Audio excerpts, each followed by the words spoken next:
The human ships arrived on the morning of the final battle. They came through the clouds like a flock of metal birds.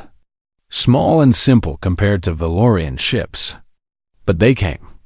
100 ships carrying 3,000 humans. They had traveled across the galaxy to fight in a war that was not theirs. They had come because Taiho asked. They had come because it was the right thing to do. Yuna stood on the palace balcony and watched them land. Beside her, Taiho was dressed in battle armor. Human armor. It was black and worn. There were marks and scratches from old battles. It looked like nothing the Valorians had. But Taiho wore it with pride. "Your people came," Yuna said softly. "They always do," Taiho replied. "When one human calls for help, others answer." The Kethrani fleet appeared an hour later. They darkened the sky with their numbers. 3,000 ships. Hundreds of thousands of soldiers. They had brought enough force to destroy the planet 10 times over. They thought the war would be easy. They were wrong. King Do-yoon gave the order. Valorian ships rose to meet the enemy. Human ships flew beside them. They were outnumbered 30 to 1. By all logic, they should lose. By all logic, they should surrender. But humans did not fight by logic. The battle began with explosions. Ships crashed. Soldiers fell. The sky became fire and smoke. Yuna watched from the command center with her father. She saw human ships diving into groups of Kethrani. She saw them fight with tactics the Valorians had never imagined. Crazy tactics. Reckless tactics. Tactics that no logical species would ever use. And they worked. Human pilots flew their ships directly at Kethrani warships. They damaged their engines at point-blank range. They sacrificed themselves to take down enemies many times their size. Valorian commanders watched in shock. This was not war as they knew it. This was something different. Something terrifying. On the ground, Taiho led a group of human soldiers toward the palace. Kethrani forces had landed and were trying to reach the king. Taiho stood in their way. Yuna could not stay in the command center. She took her sword and ran to join the fight. She found Taiho at the palace gates. He was surrounded by bodies. Some human, many Kethrani. He was wounded again. Blood covered half his face. But he was still standing. Still fighting. "I told you to stay safe," he said when he saw her. "I do not take orders from humans," she replied with a small smile. They fought together. Side by side. Yuna had trained her whole life. She knew every fighting technique her people had developed over thousands of years. But fighting next to Taiho taught her something new. He showed her how to turn weakness into strength. How to use pain as fuel.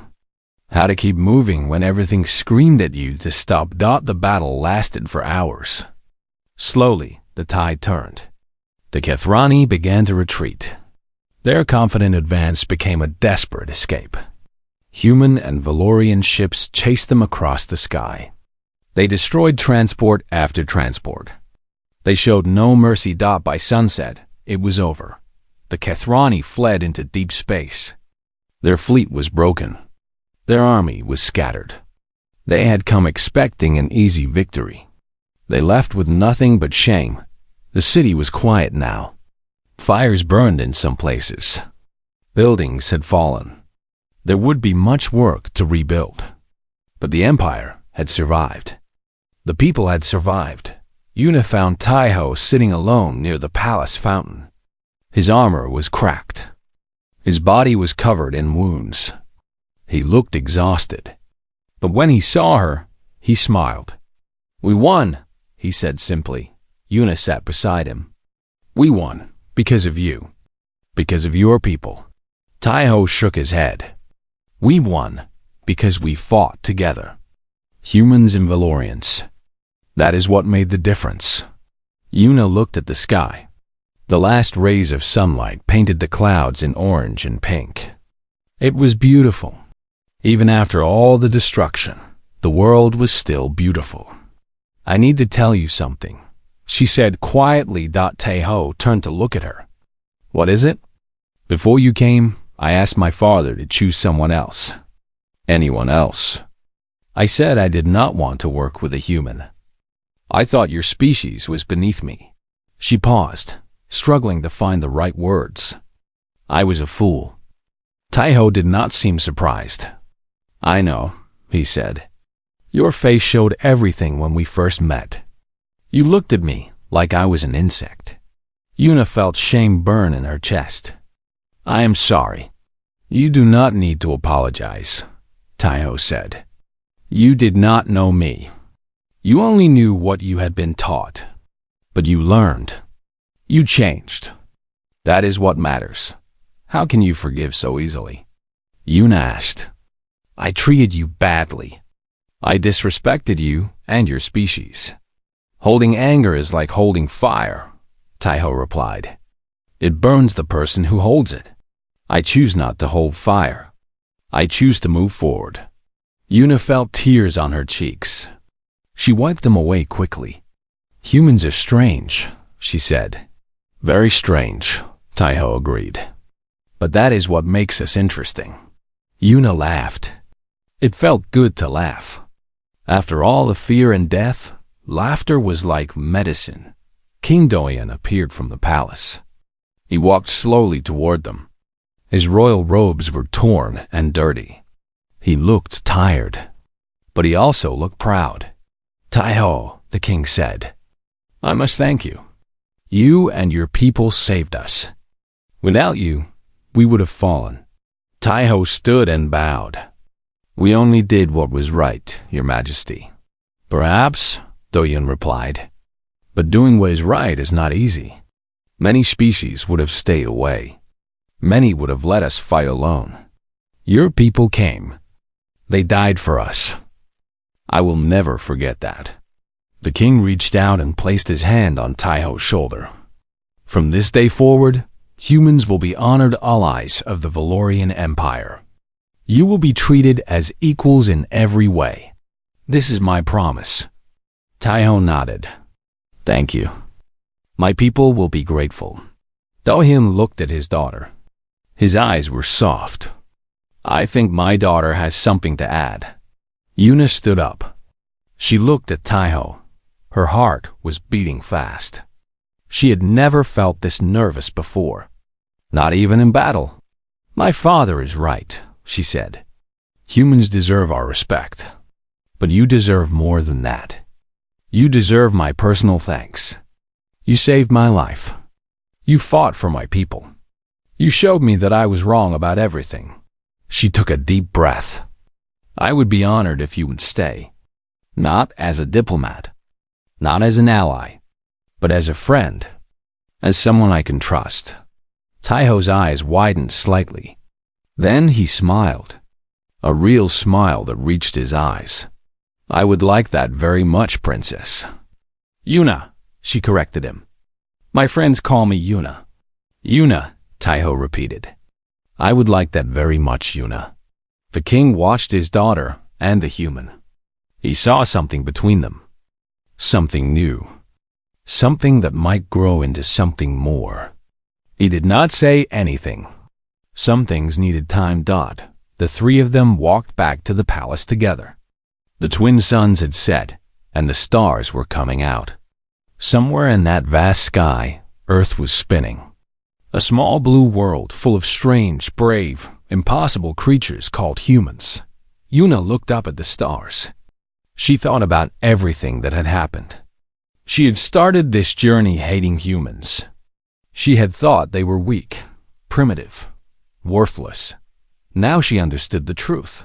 Humans were not weak. They were the strongest species in the galaxy. Not because of their bodies, not because of their technology, but because of their hearts.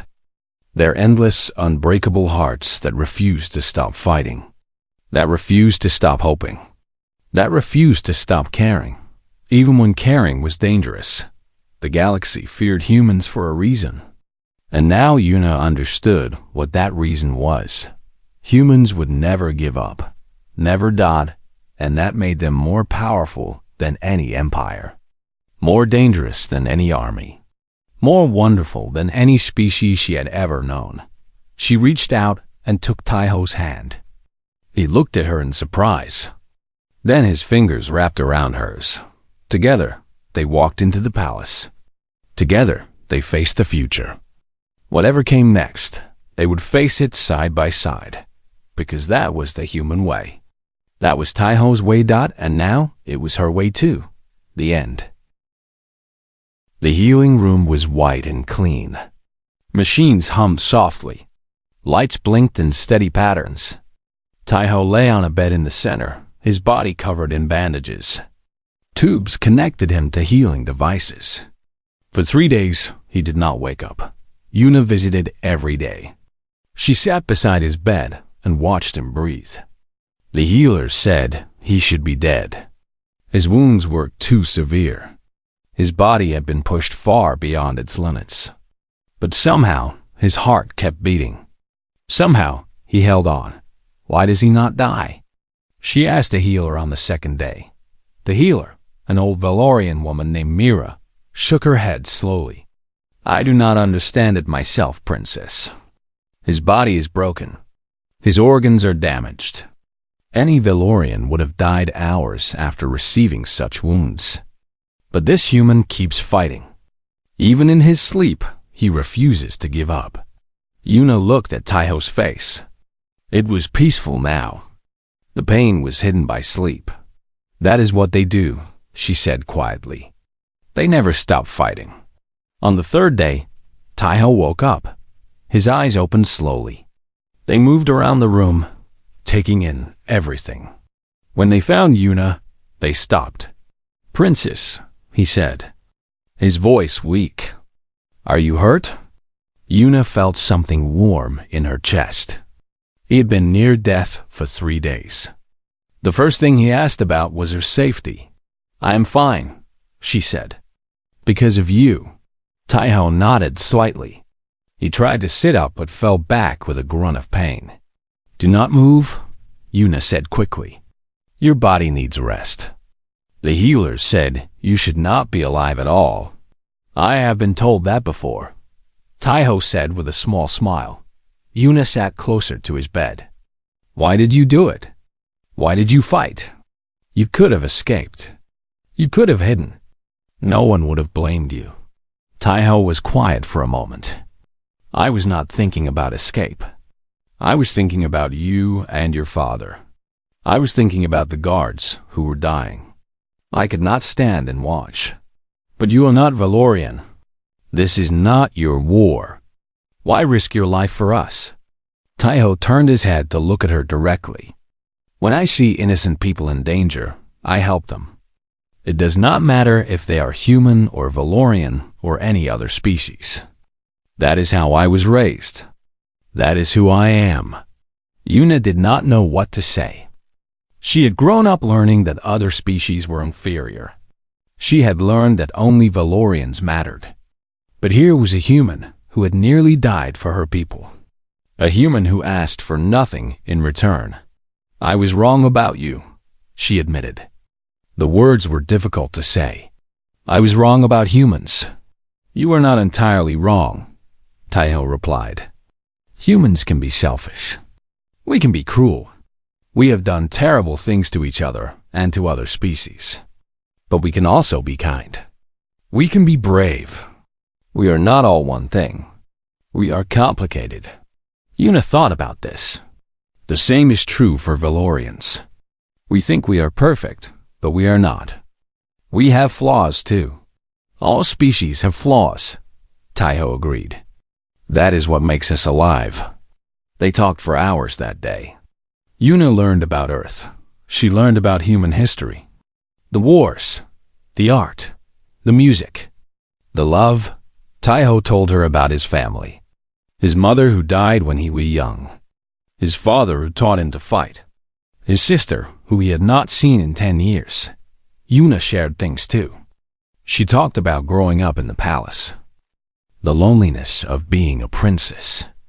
The pressure to be perfect all the time. She had never told anyone these things before. But with Taiho, it felt safe. When the sun set, Yuna realized she did not want to leave. "You should rest," she told Taiho. "The healers will be angry with me for keeping you awake."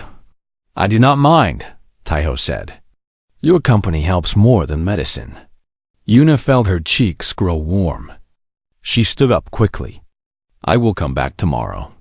"I will be here," Taiho said. "I cannot go anywhere else." Yuna smiled. It was a real smile. The first one in many days. Over the next week, Taiho healed faster than the doctors expected. They called it a miracle. Taiho called it stubbornness. By the 8th day, he was walking. By the 10th day, he was training again. Yuna watched him train in the palace courtyard. His movements were different now that she knew him better. She could see the skill behind each action. She could see the years of experience in every punch and kick. "You are staring, princess," a voice said beside her. Yuna jumped. Her father stood next to her, smiling softly. "Father?" "I was not. I was just—" Dohim laughed gently. "It is all right, daughter. I understand." Yuna looked at the ground. "He is different than I thought he would be." "Yes," the king agreed. "He is. I told you that you might be surprised." "You were right," Yuna admitted. "I hate it when you are right." The king put his hand on her shoulder. "The Kathrani will return. They will bring more ships, more soldiers. The battle 3 days ago was just the beginning." "I know," Yuna said. "What will we do?" "We will fight," Do-Yoon replied. "But this time, we will have help. Taiho has contacted Earth. They are sending ships. Human ships." Yuna looked up in surprise. "Humans are coming to help us?" "They are." Taiho told them what happened. He told them about the invasion. He asked them to stand with us. And they said yes. "Why would they help?" Yuna asked. "We have never been kind to them. We have looked down on them for centuries." The king smiled sadly. "That is what I asked Taiho. Do you know what he said?"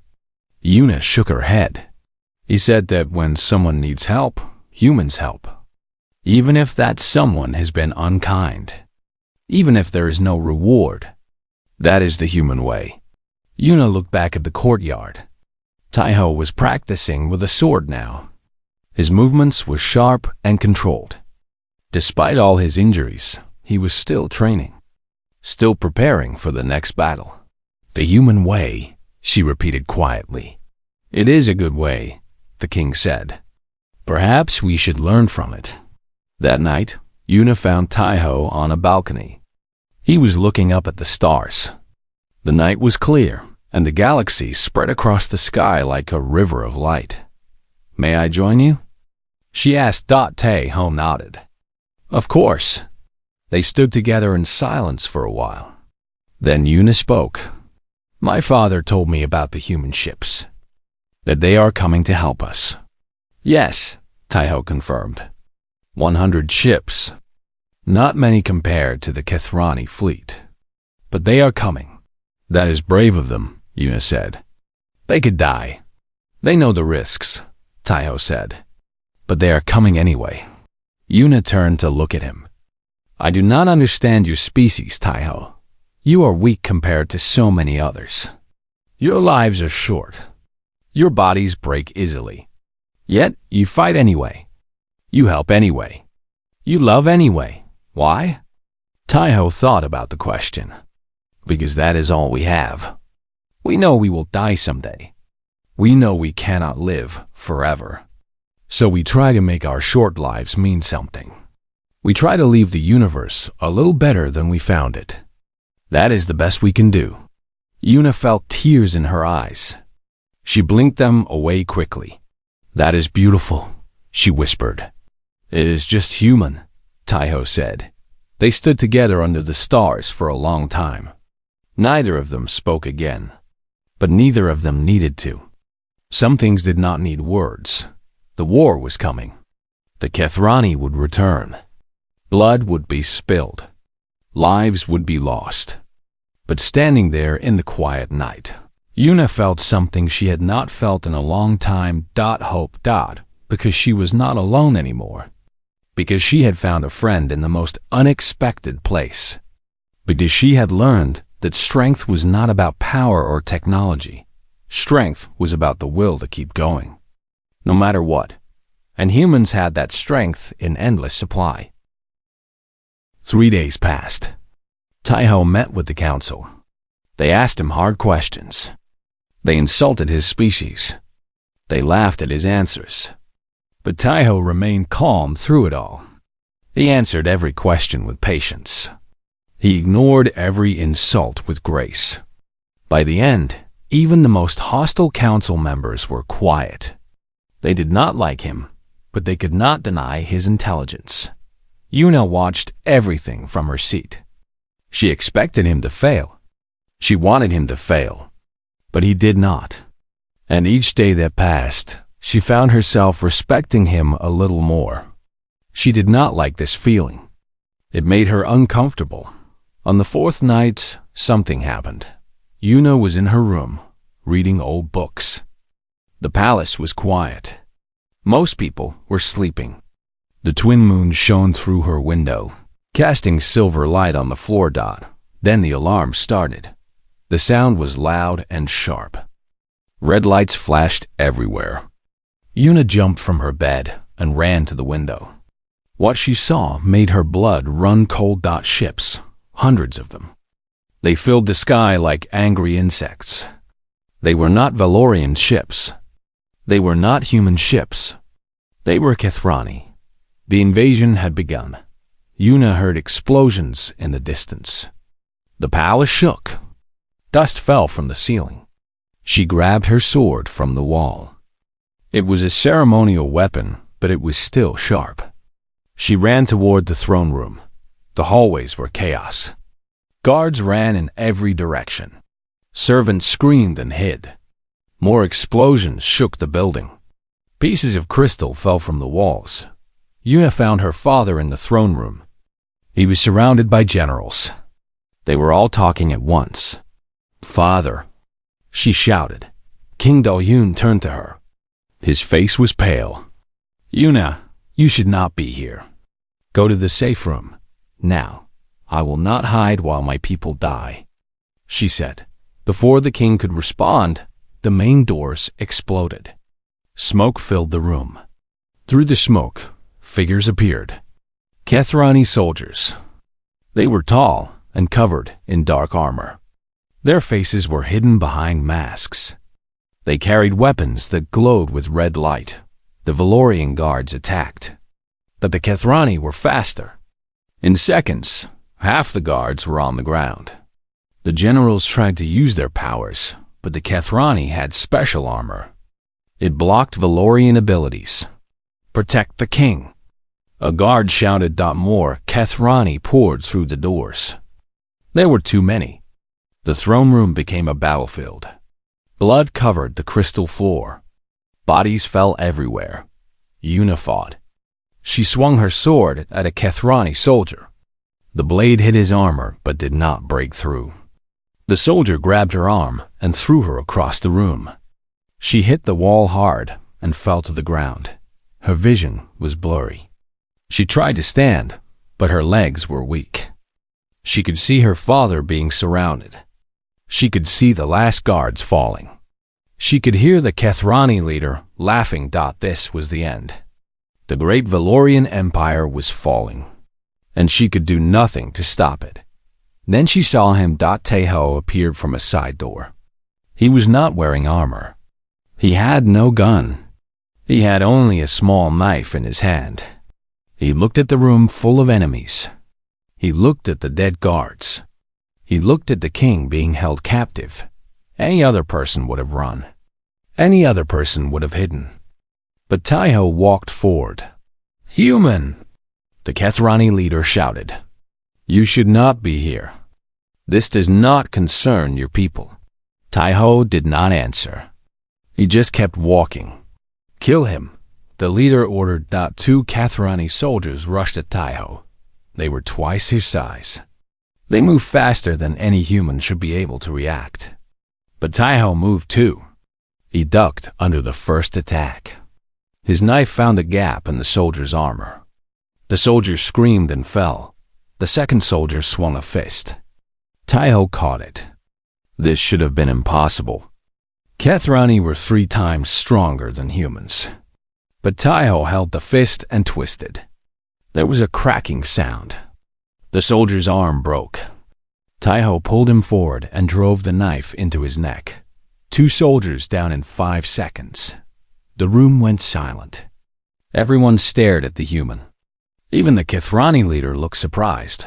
"What are you?" he asked. Taiho pulled his knife from the dead soldier. Blood dripped from the blade. His eyes were different now. Cold, hard, dangerous. "I am human," he said simply. "And you made a mistake coming here." 3 more soldiers attacked. Taiho fought like nothing Yuna had ever seen. He was not graceful like a Valorian warrior. He was not powerful like a Kathrani. He was something else entirely. He was brutal, efficient, unstoppable. A soldier hit him in the chest. Taiho flew backward but rolled and stood up immediately. Blood came from his mouth. He smiled. Then he attacked again. Yuna watched in shock. She had seen warriors from many species. She had seen great battles. But she had never seen anything like this. Taiho was hurt. She could see bones broken in his arm. She could see wounds on his body. But he did not slow down. He did not stop. He kept fighting like his injuries meant nothing. "He's just one human," the Kathrani leader shouted. "Kill him." More soldiers attacked. Taiho killed 2 more. Then 3 more. He picked up a Kathrani weapon and used it against them. He was bleeding from many wounds now. His movements were slower. But still he fought. Yuna found her strength. She stood up and grabbed the fallen guard's weapon. She ran toward the fight. A soldier saw her coming. He turned to attack. But before he could move, Taiho was there. He threw himself between Yuna and the soldier. The soldier's blade went through Taiho's shoulder. Taiho grunted in pain but did not fall. He grabbed the soldier's head and twisted. The neck snapped. "Princess," Taiho said through gritted teeth. "Stay behind me. You are hurt," she said. "I have been hurt before." He pulled the blade from his shoulder. Blood poured down his arm. "This is nothing." Together, they fought. Yuna covered his weak side. Taiho led the attack. They pushed toward the king. The remaining guards joined them. Slowly they drove the Kathrani back. The Kathrani leader realized he was losing. "Retreat," he commanded. "We will return with more forces." The soldiers ran. Ships took off into the sky. In minutes, the throne room was quiet again. Taiho stood in the center of the room. Around him lay the bodies of 15 Kathrani soldiers. His body was covered in blood. Some of it was theirs. Much of it was his. He looked at Yuna. He tried to smile. Then his eyes rolled back, and he collapsed to the ground. "Get the healers." Yuna screamed. "Now." Guards ran to find help. Yuna dropped to her knees beside Taiho. His breathing was weak. His skin was cold. She could see so many wounds. Too many wounds. Her father walked to her side. He looked down at the fallen human. "He saved us," the king said quietly. "He saved us all." Yuna held Taiho's hand. Tears fell from her eyes. She had hated him. She had looked down on him. She had thought he was weak, and he had nearly died protecting her. "You foolish human," she whispered. "You foolish, brave human. You cannot die. I will not allow it." The healers arrived and took Taiho away. Yuna watched them go. Her heart was beating fast. Her hands were shaking. She did not understand what she was feeling, but she knew one thing for certain. Everything she had believed about humans was wrong. The morning came too quickly for Yuna. She had not slept well. Her mind kept thinking about the human who was coming.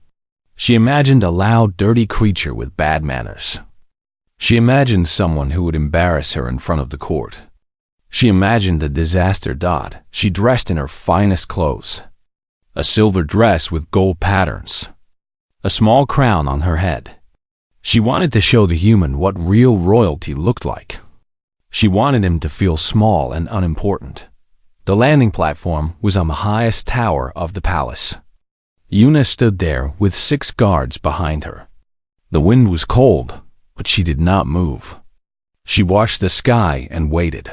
A ship appeared from the clouds. It was not a Valorian ship. It was smaller and uglier. It looked old and tired. There were marks on its surface from space travel. Yuna shook her head.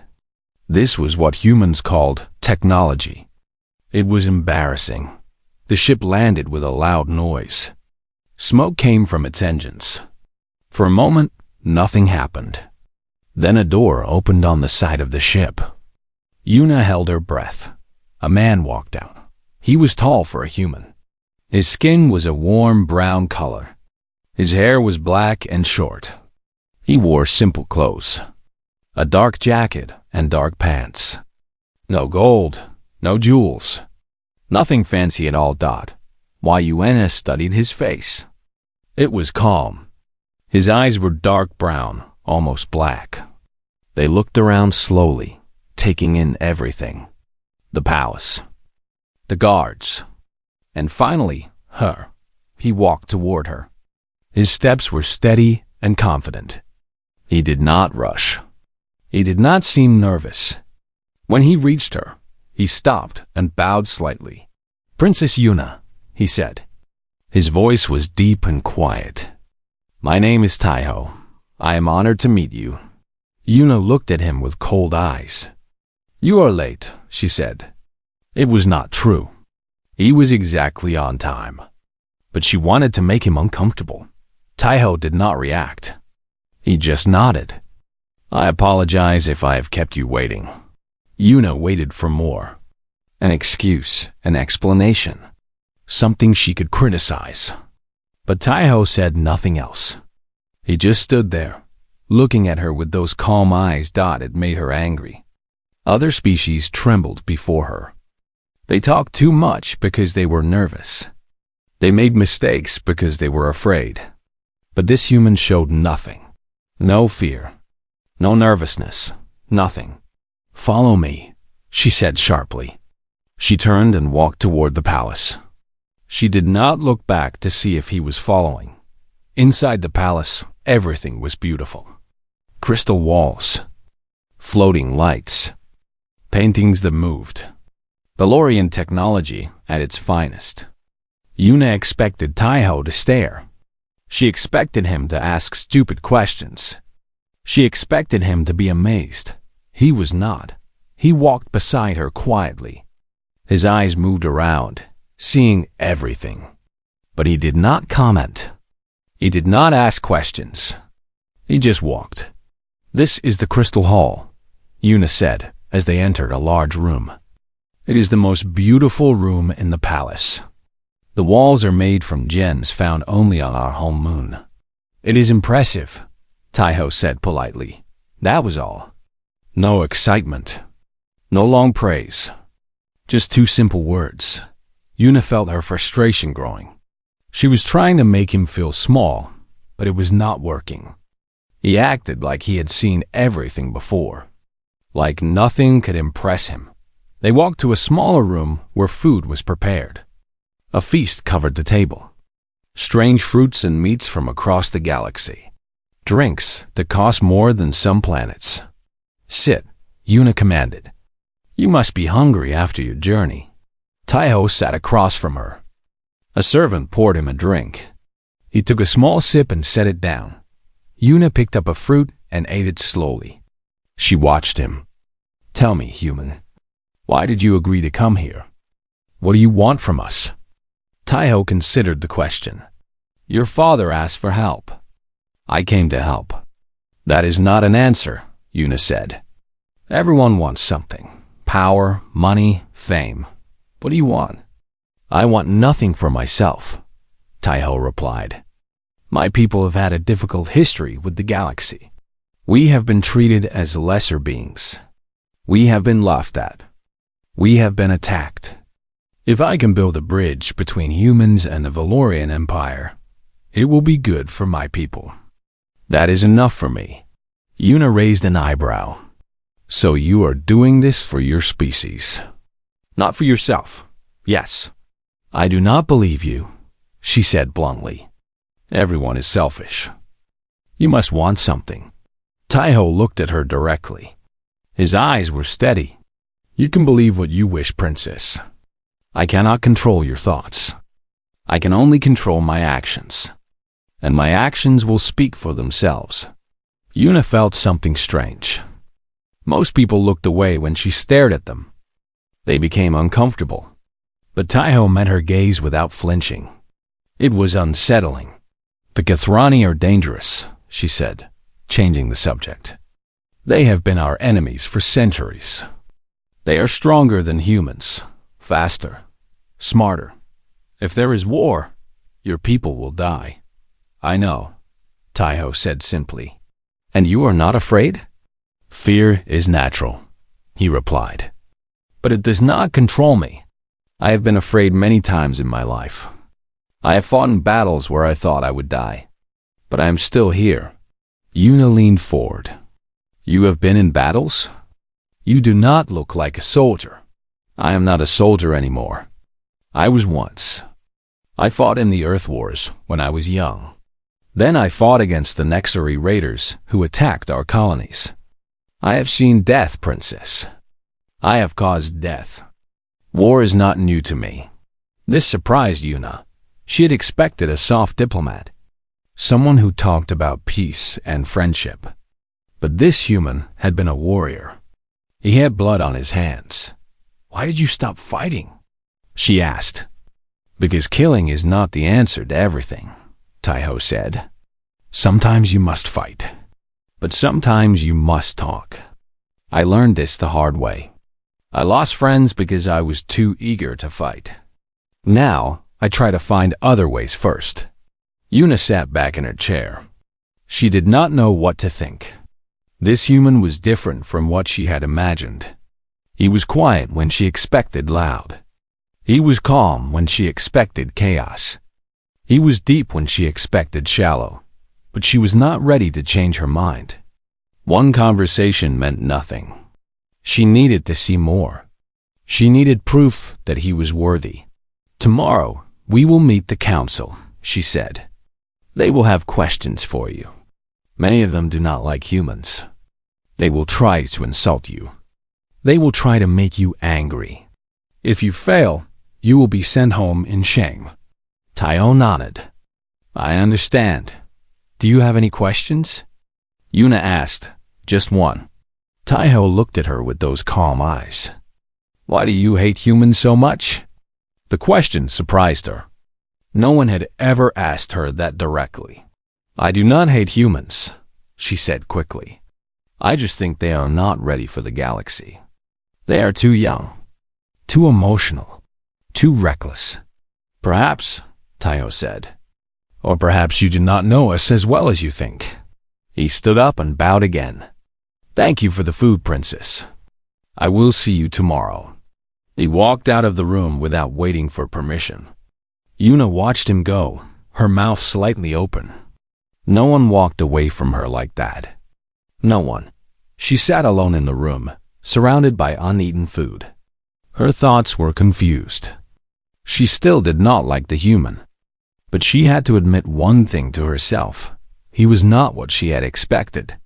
Not at all, and somehow, that made everything worse. The throne room was quiet. Tall crystal pillars reached up to the ceiling, and soft blue light filled the space. King Doyan sat on his throne made of white stone. His silver hair fell past his shoulders, and his 4 eyes looked tired. He was old, even by Valorian standards. He had ruled for 300 years, and he had seen many things. But today, he had to do something difficult. His daughter stood before him. Princess Yuna was young and beautiful. Her skin was pale blue, like the morning sky. Her 2 eyes were large and purple, and they were filled with anger. She wore a long white dress that touched the floor.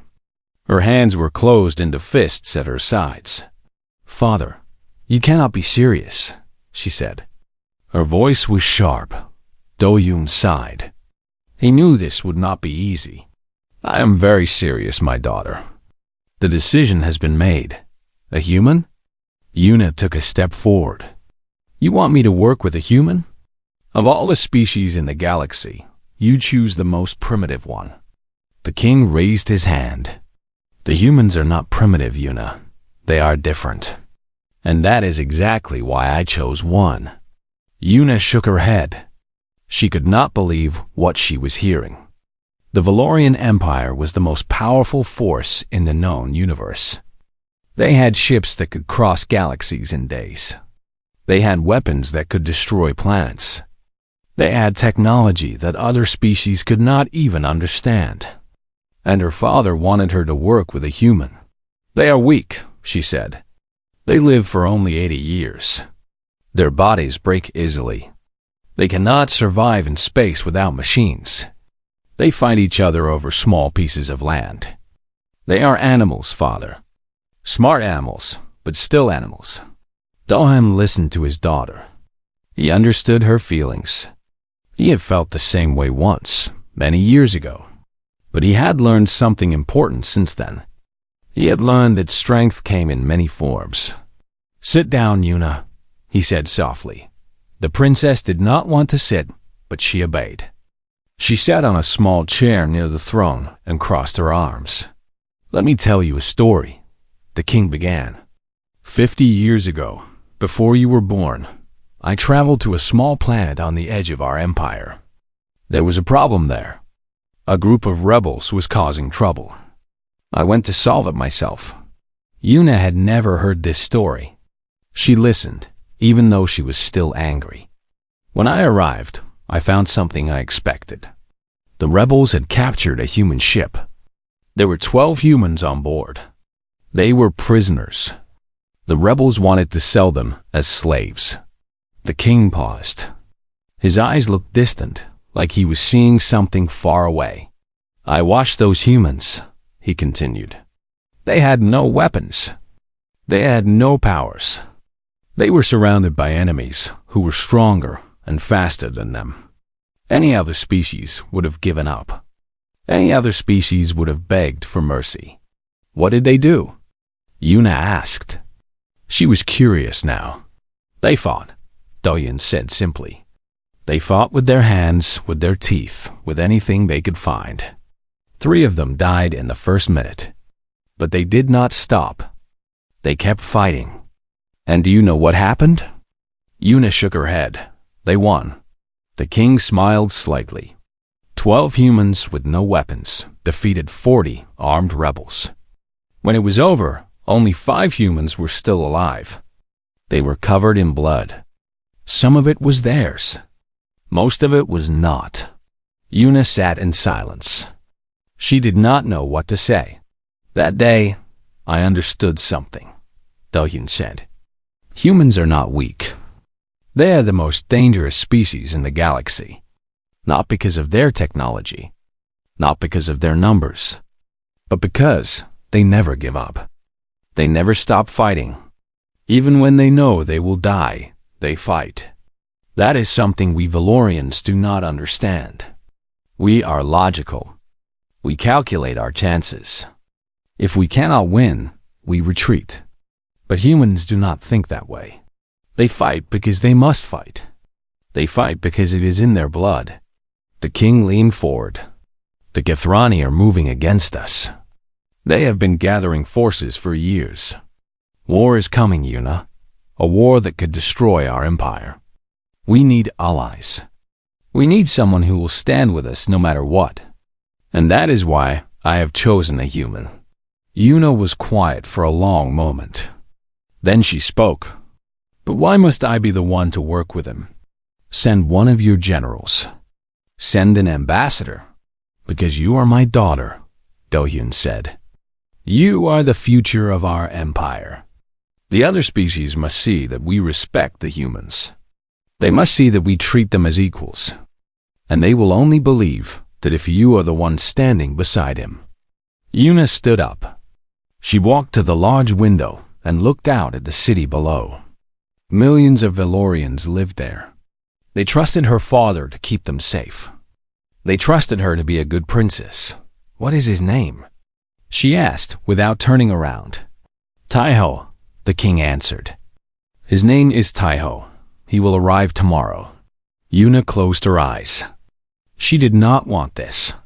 She did not want to work with a human. She thought they were loud and messy and emotional. She thought they made decisions based on feelings instead of logic. She thought they were inferior, but she was a princess. She had duties. She had to do what was best for her people, even if she did not like it. Fine, she said at last. I will meet him, but I will not pretend to like him. And if he proves to be useless, I will send him back to his little planet myself. King Do-hyun nodded. That is fair. But give him a chance, Yuna. You might be surprised. Yuna walked toward the door. Before she left, she turned back to look at her father. I doubt it, she said coldly. Humans have never surprised me. They never will. She walked out of the throne room, her footsteps echoing on the crystal floor. She did not know that in a few short days, everything she believed about humans would change. She did not know that the human named Taiho would show her what true strength really meant. But for now, she only felt anger. Anger at her father for making this decision. Anger at the humans for existing. And anger at herself for being unable to change anything. The doors closed behind her with a soft sound. In the throne room, King Do-hyun sat alone. He looked at the ceiling and whispered a small prayer to the old gods. Please, he said quietly, let me be right about this. Let the human prove worthy. Our survival may depend on it. Outside, the twin suns of Valoria began to set.